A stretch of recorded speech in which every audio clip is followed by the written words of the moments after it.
Kisah Pak Santoso, penjual koran dengan satu kaki banting tulang demi bayar kontrakan. Di tengah hiruk-pikuk Jakarta Pusat, seorang pria bernama Santoso tetap gigih menjalani hidup meski fisiknya tak lagi sempurna. Setiap pagi, beliau berangkat dari kontrakannya yang sempit menuju lampu merah di kawasan Pangeran Diponegoro untuk menjual koran. Sejak tahun 2008, beliau telah menjalani pekerjaan ini dengan tekun, menjual lembaran berita kepada siapa saja yang sempat berhenti di perempatan. Harga satu eksemplar koran yang dijajakan beliau adalah Rp5.000. Namun tak semua hari memberi keberuntungan yang sama. Dalam sehari, penghasilannya bisa mencapai Rp130.000, tapi ada juga hari di mana satu pun koran tak laku terjual. Pendapatan yang sudah tak menentu itu masih harus dikurangi untuk membayar ojek langganannya sebesar Rp40.000. Tak hanya itu, modal untuk membeli koran juga cukup tinggi, berkisar antara Rp99.000 hingga Rp134.000.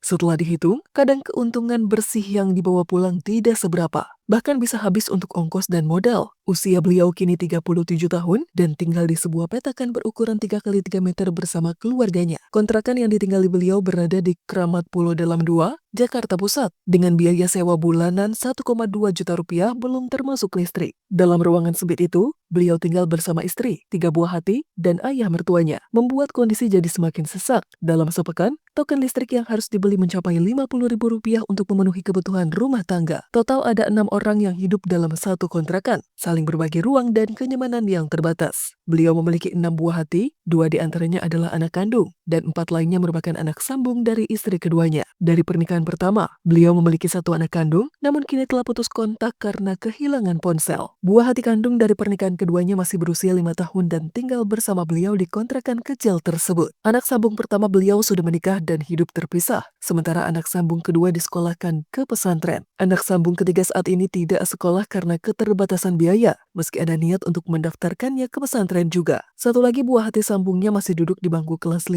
sekolah dasar dan menjadi harapan masa depan keluarga. Pada tahun 2006, beliau mengalami kecelakaan serius yang membuat kaki kirinya harus diamputasi setelah 6 kali operasi. Rangkaian operasi tak membuahkan hasil maksimal, hingga akhirnya dokter menyarankan amputasi untuk mencegah dampak lebih luas. Setelah kehilangan satu kaki, beliau sempat mengalami keterpurukan dan tidak bekerja selama beberapa waktu karena sakit. Untuk tetap bisa makan dan membiayai kebutuhan sehari-hari, beliau terpaksa menggadaikan ponsel dan motornya. Saat ini, beliau masih memiliki tunggakan kontrakan sebesar Rp400.000 yang belum mampu dibayarkan. Sang istri adalah seorang ibu rumah tangga, tidak memiliki penghasilan tetap untuk membantu ekonomi keluarga. Ayah mertuanya bekerja sebagai tukang ojek pangkalan, namun penghasilannya pun tak menentu dan sering kali minim. Selama 3 bulan terakhir, kondisi kesehatan membuat beliau tidak bisa berjualan, namun semangatnya untuk bangkit tetap menyala.